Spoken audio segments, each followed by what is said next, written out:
Meus irmãos, esses dois versículos que encerram o Evangelho de Marcos são uma síntese do livro da história da Igreja de Cristo, o livro de Atos dos Apóstolos. Aqui nós encontramos o relato, não de um tempo tão breve como sugerem esses dois versículos, mas o relato daquilo que aconteceu nos 40 dias que separam a ressurreição de Jesus e a sua ascensão aos céus.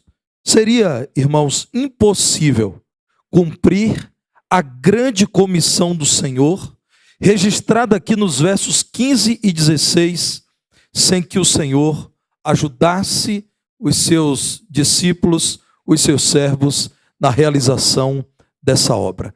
Meus irmãos, nós olhamos para os versos 15 e 16 e encontramos um comissionamento do Senhor Jesus Cristo que somente pode ser cumprido se o Senhor Jesus Cristo vier a cooperar conosco. E Ele promete cooperar conosco na realização do seu trabalho. A ordem é: ide por todo o mundo e pregai o Evangelho a toda criatura. Quem crê e for batizado será salvo.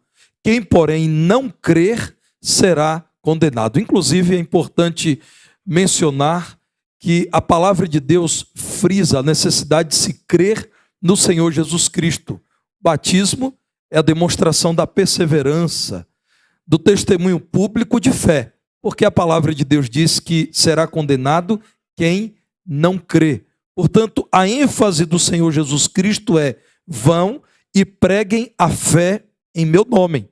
Falem daquilo que é o Evangelho, porque aqueles que não creem serão condenados. Os que creem serão salvos. Irmãos, nós fazemos missões porque nós cremos que esta obra foi estabelecida pelo Senhor. E o Senhor mesmo coopera conosco, visto que somos a parte mais frágil deste empreendimento, que é a obra missionária. Quero mostrar aos irmãos nessa manhã que Deus é o grande ajudador da obra missionária. E essa é a razão pela qual podemos e devemos reafirmar o nosso compromisso missionário, porque o Senhor coopera conosco. Quando Marcos apresenta a ordem do Senhor Jesus Cristo, ele menciona nos versos 17 e 18 aqueles sinais que apresentam o Messias, sinais que acompanhariam os crentes. Ora, a palavra de Deus ainda não estava composta. Muitos não conheciam o nome de Jesus. E como conhecemos de tantas fases especiais do relato bíblico, nesse momento em que o nome de Jesus é proclamado e proclamado com firmeza, o Senhor permite que sinais confirmem a validade do testemunho acerca do nome de Jesus. Em meu nome expulsarão demônios. Em meu nome terão a capacidade de comunicar essa mensagem até em lugares desconhecidos. E o texto bíblico aqui está falando da intervenção do Senhor, capacitando crentes para compreenderem o idioma daqueles que precisariam ouvir acerca da sua mensagem. No verso 18, a palavra do Senhor nos fala do cuidado dele com os seus servos, expostos a duras perseguições. A gente, contrário ao avanço do Evangelho, não deveriam temer. E então, para aqueles dias, alguns dos apuros que poderiam encontrar enquanto cumpriam a vontade do Senhor são mencionados. Pegarão em serpentes. Nada há aqui, irmãos, de orientação para que um líder cristão busque uma serpente para se exibir. Não, a palavra de Deus diz: se for preciso, em meu nome pregando, e forem expostos a um contexto como esse, pegarão até em serpentes, e ainda que sejam obrigados a beberem veneno, isso não lhes fará mal. Irão orar e enfermos ficarão curados. A palavra do Senhor nos apresenta, portanto, sinais que validariam a mensagem diante dos descrentes. Meus irmãos, lá no Salmo 110, no verso 1, um salmo profético, salmo que nos apresenta a vinda e o poder do Messias, o salmista é usado por Deus para dizer: disse o Senhor ao meu Senhor, assenta-te à minha direita, até que eu ponha os teus inimigos debaixo dos teus pés. Jesus, ressurreto, depois de ter instruído os seus apóstolos, os seus discípulos, assenta-se à destra de Deus, e isso, para o ouvinte do primeiro século, tinha um significado muito claro. Ele só estava à direita de Deus porque ele era um com Deus, compartilhava da autoridade de Deus. Portanto, Jesus, o Filho de Deus, é Deus, assentado à direita, veria o Pai suplantar os seus inimigos, os inimigos do Evangelho. Esses sinais, irmãos, credenciaram os apóstolos que ainda não tinham a palavra de Deus completa em suas mãos, como temos hoje. E hoje sabemos, quando pregamos o Evangelho, o Deus da palavra se encarrega de confirmar a validade e o poder da palavra dele. Olhem para a palavra de Deus, irmãos. Na segunda carta aos Coríntios, no capítulo 12, no verso 12, quando Paulo diz: as credenciais do apostolado foram apresentadas no meio de vós com toda a persistência, sinal de que esse homem foi usado por Deus, mesmo em meio a duras provas, persistiu em pregar o Evangelho. Segundo aos Coríntios 12, 12, continua Paulo dizendo: por sinais, prodígios e poderes miraculosos. Meus irmãos, olhemos para a palavra de Deus em Hebreus, no capítulo 2, eu quero destacar os versos 3 e 4. Diz assim, Hebreus, capítulo 2, versos 3 e 4.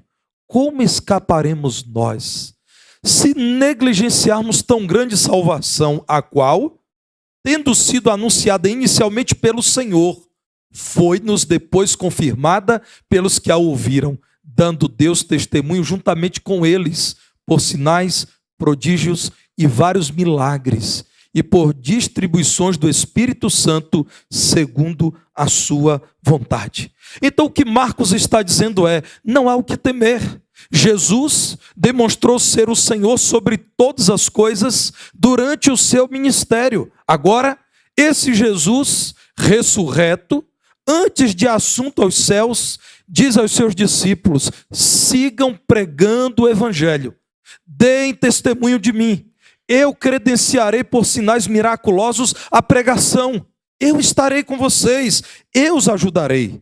É claro que há muitos alertas na palavra de Deus, porque o homem, movido pela carne, olhará para essas promessas e, como tantas vezes vimos no relato bíblico, tentará fazer disso um negócio, um espetáculo. Por exemplo, em Mateus no capítulo 4, nos versos 5 a 7, a palavra de Deus nos mostra Jesus sendo tentado por Satanás. Eu quero destacar aqui, irmãos, um exemplo de como aqueles que são movidos pela carne não compreendem que os sinais têm uma razão de ser: a validação do nome de Jesus que é proclamado, que é o centro.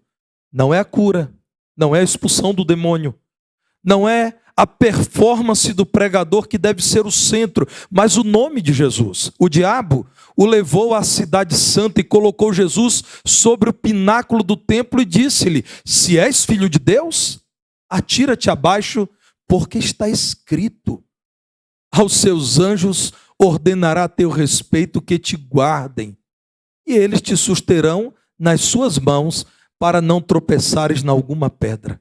Respondeu-lhe Jesus: também está escrito: não tentarás o Senhor teu Deus.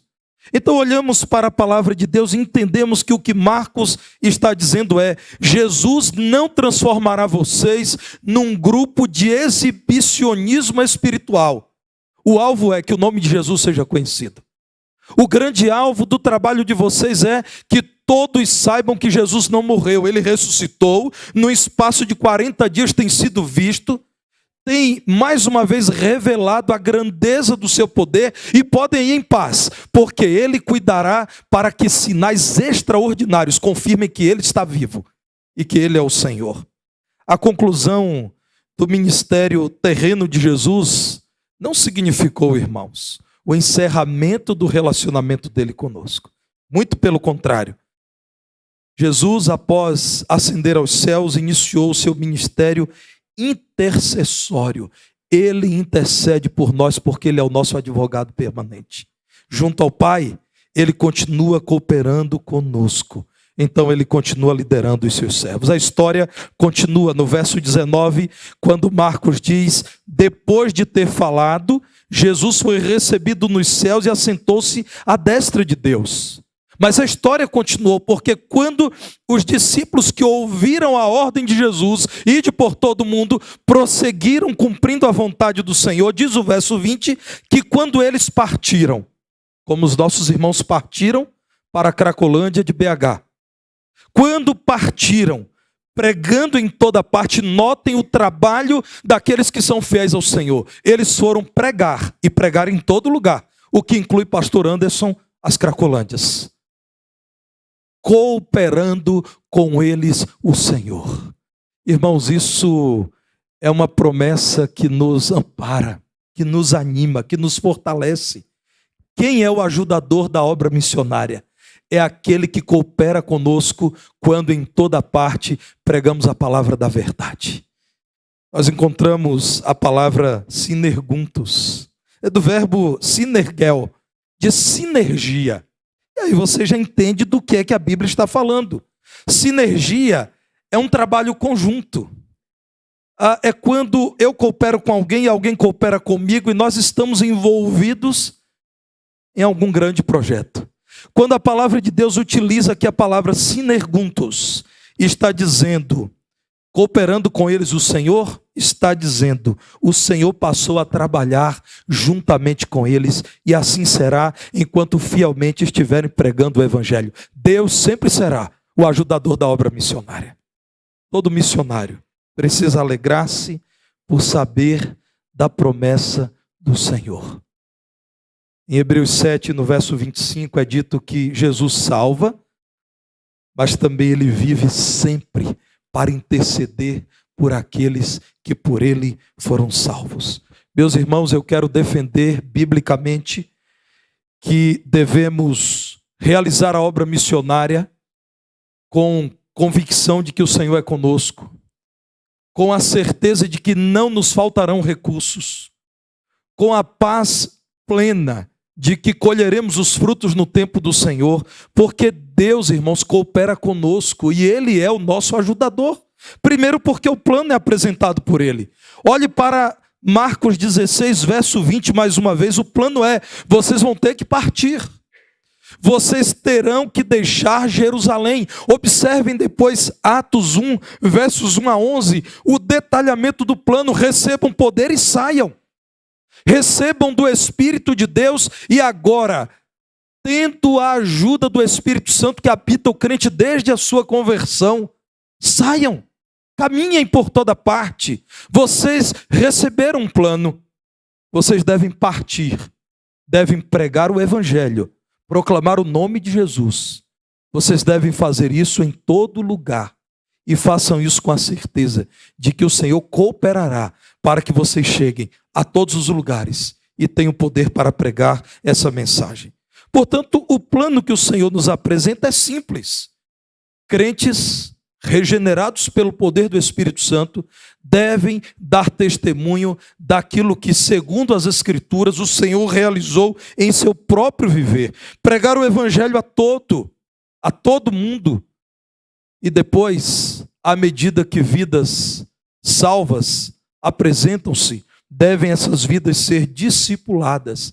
Isso é, devem ser levadas à maturidade no relacionamento com Cristo, a andarem com Cristo de perto e então seguirem pregando o Evangelho.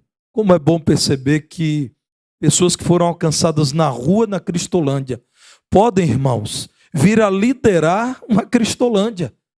Talvez, pastor Anderson, o irmão, como todo ser humano, já tenha se acostumado com algo que repete constantemente. Isso acontece comigo. É possível que aconteça com o irmão. O irmão já conhece a sua história de vida. Talvez o irmão não seja capaz de compreender o impacto de uma declaração como a desta manhã. Dizer que um dia esteve numa Cracolândia no Rio de Janeiro. E o Senhor o alcançou e trabalhou em sua vida de tal modo que o irmão hoje, pastor, ao lado da sua esposa, está em Belo Horizonte liderando o trabalho em uma Cracolândia de onde um dia o irmão saiu. Irmãos, o poder do Evangelho se vê na perfeição do plano. O plano é, não existirão castas, existirão convertidos no reino do Senhor.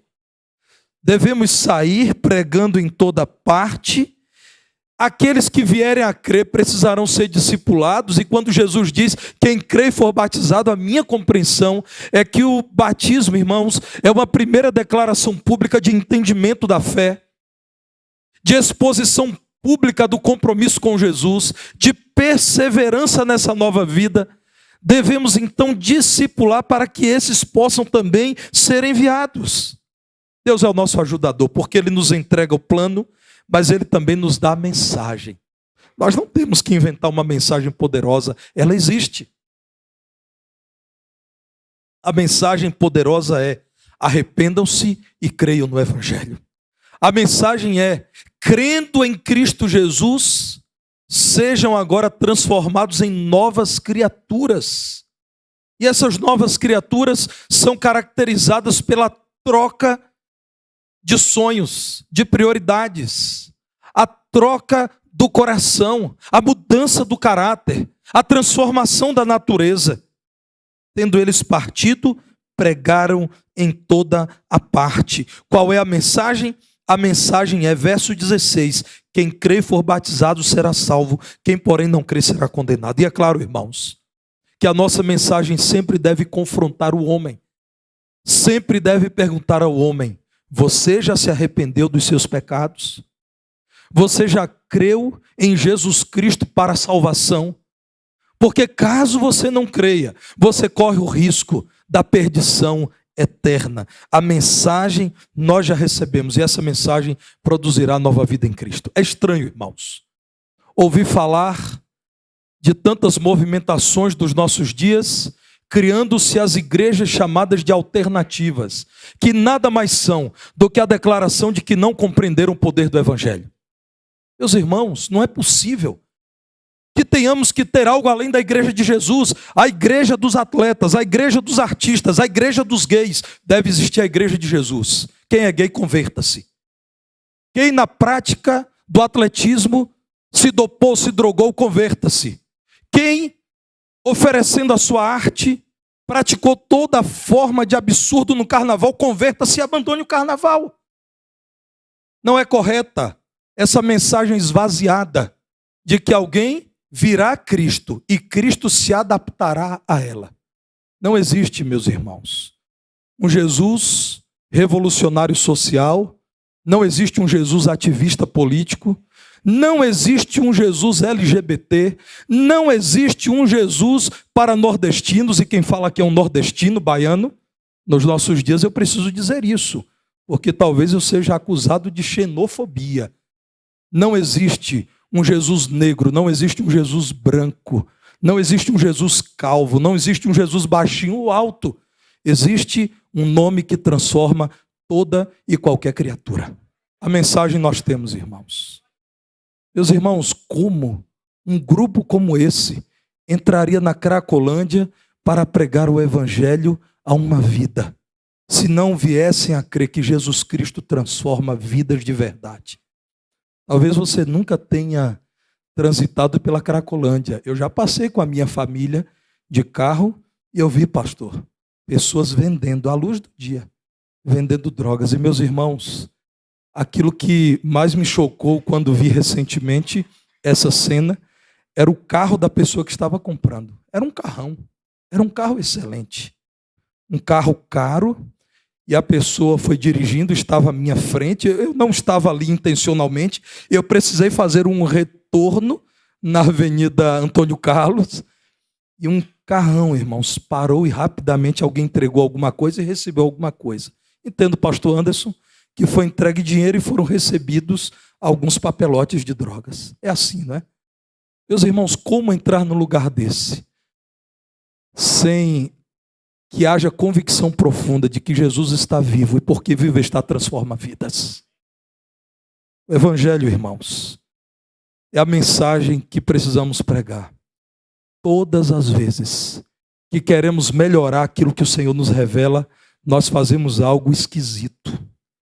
Todas as vezes que queremos adaptar a mensagem do Evangelho ao nosso gosto, nós discordamos do Senhor. Nós estamos dizendo ao Senhor, temos ideias melhores que as do Senhor. Nós sabemos mais que o Senhor. O Senhor estabeleceu que todo homem, em todo lugar, arrependa-se e crê no Evangelho. Mas nós criaremos algumas exceções. O Senhor é o nosso ajudador, porque Ele nos tem dado a mensagem. Não temos que produzir uma mensagem poderosa. Nenhum crente, por mais novo que seja na fé, deve ter medo de falar de Jesus. Se esse crente está em comunhão com Deus, abrindo as Escrituras, eu defendo que um novo convertido pode abrir a Bíblia, ler João 3,16 para alguém e dizer, olha, eu não sou mais culpado do seu sangue diante de Deus. Eu estou dizendo a você que Deus amou tanto o mundo que enviou seu Filho Jesus para que quem nele crê seja salvo. É isso que eu tenho a te dizer. Não temos muito mais o que dizer, porque esta é a mensagem que transforma vidas. O Deus que coopera conosco, irmãos, nos dá poder para cumprir a missão, pelo Espírito Santo que habita cada crente e pela palavra que temos em nossas mãos. O Espírito que te iluminou para que você pudesse reconhecer a verdade do Evangelho, é o Espírito que tem te santificado para que você enxergue a palavra de Deus e queira praticá-la. Você não está sozinho enquanto prega. O Espírito Santo é o poder de Deus. A promessa de Atos, capítulo 1, verso 8, tão conhecida dos crentes, precisa ser relida. Recebereis poder. Quando eles receberiam poder? Os crentes que viram a ressurreição de Jesus. Eles receberiam poder quando sobre eles houvesse a descida do Espírito Santo. E isso já aconteceu, irmãos. É um evento singular, é irrepetível. Não haverá um novo Pentecostes. A descida do Espírito Santo no dia de Pentecostes, relatado em Atos, no capítulo 2, é um evento singular. O Senhor democratizou o seu Espírito, cumprindo a profecia de Joel, derramou do seu Espírito sobre todos, sobre velhos e crianças, sobre homens e mulheres, sobre senhores e servos, sobre judeus e não judeus. Recebereis esse Espírito e só então sereis minhas testemunhas a partir de Jerusalém, em toda a Judeia, alcançando a vizinha Samaria e alcançando também os confins da terra. Irmãos, quando lemos esse texto, nós devemos nos alegrar porque nós já conhecemos os capítulos seguintes dessa história. O Senhor deu do seu Espírito. Todo crente genuíno, ao testemunhar do Senhor, está cheio do poder do Espírito Santo que nele habita e por isso é capaz de chegar até os confins da terra, mesmo que nesses lugares estejam as Cracolândias. Há alguns anos, irmãos, alguém me pediu para visitar uma senhora no Hospital São João de Deus, em Divinópolis, o maior hospital da região oeste do estado. E alguém telefonou para a igreja e disse, será que o pastor pode visitar tal pessoa? Ela não é crente, ela é esposa de um homem crente de uma outra cidade e ela está muito doente e os médicos já fizeram todos os exames possíveis e ela não consegue ficar de pé. As pernas dela não se mexem.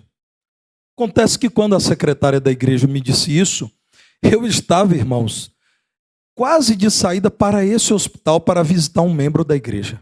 Então confirmei com ela que não precisaria fazer contato com nenhum outro pastor da igreja, que eu poderia ir. Cheguei àquele hospital, visitei o membro da igreja e depois fui ao encontro da mulher que estava ali há muito tempo e as pernas não se moviam. Meus irmãos, eu abri a palavra de Deus, compartilhei a palavra, ouvi o irmão em Cristo, esposo daquela mulher. Em algum momento ele disse assim, pastor, nós não sabemos o que fazer, porque não existe um diagnóstico, nós não sabemos quando vamos sair daqui, se vamos sair. E nós ligamos para a igreja porque estamos nos sentindo sem saída. Irmãos, como um crente em Jesus, dei as mãos aos dois e fomos orar ao Senhor. E oramos. Oramos ao Senhor, dizendo ao Senhor da necessidade daquele casal, da nossa confiança no Senhor e de que nós estávamos entregando aquela vida que ouviu o Evangelho e demonstrou fé em Jesus. Oramos, irmãos. E ao final ela me abraçou e disse: pastor, estou me sentindo melhor. Meus irmãos, no dia seguinte, aquele homem aos prantos ligou para a igreja e falou com a secretária que a esposa dele, naquela noite, inexplicavelmente levantou, caminhou e foi até o banheiro e voltou. Pergunto aos irmãos, segundo a vontade de Deus, isso pode acontecer? Claro que pode. Mas, irmãos, o evangelho foi pregado para aquela mulher. Me parece que pela primeira vez ela pediu a Deus que a curasse depois de ter compreendido que Jesus era o salvador da vida dela. Meu irmão querido, você nunca me verá concordando com o anúncio de que em algum lugar existirá um culto de cura. Isso não é bíblico. Cura acontece segundo a vontade do Senhor. Eu não posso dar ordens a Deus, porque Ele é Senhor e eu sou servo. Deus pode curar um enfermo, e eu já fui curado de uma enfermidade gravíssima na visão, na infância. Irmã Elvira, a Sociedade Feminina Missionária orando todos os dias. Mas, irmãos, não é possível que algo que está nas mãos de Deus venha para as minhas mãos e eu diga: em tal lugar, em tal dia e tal horário haverá uma reunião de cura. Isso é mentira, irmãos. Isso é falso evangelho, falso profeta. Deus é poderoso para curar o mundo inteiro se Ele quiser, mas Ele só fará isso se Ele quiser. E Deus curou uma mulher que não andava, e o nome dele foi glorificado, e aquela mulher se entregou ao Senhor. Isso aconteceu no hospital. Meus irmãos, o poder do Espírito Santo nos é dado para que possamos cumprir a missão. Deus nos ajudando a cumprir uma missão que é impossível aos homens.